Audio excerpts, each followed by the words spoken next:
Please consider a young project in its third week of existence. So my work is mostly focused on value proposition development, the learning about the customer, the problem, studying the behavior associated with the problem, and so forth.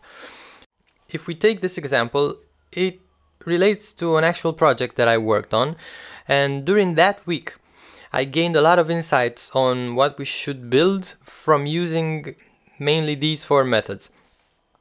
So on the left side you have basic data for each method.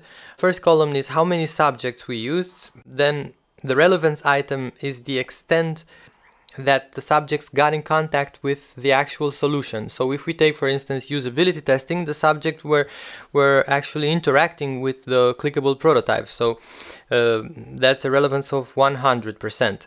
While the graph probing method is showing us behavior related to the problem, but without actually going into the solution, so the relevance is lower. However, we can see that the first method scores highest in statistical significance because we are able to look at so many public posts and restrict the queries to specific geographical areas and time intervals, so we got a good sense of the scale of the behavior associated with the problem.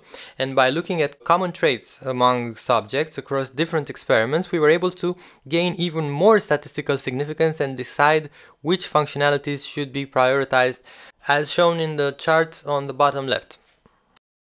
Some issues that we've had to do with a few UX features that proved to be too abstract. Yes, and the scale of the problem was much bigger than anticipated, so it made sense to supplement the user acquisition effort and establish awareness even without the actual product being out.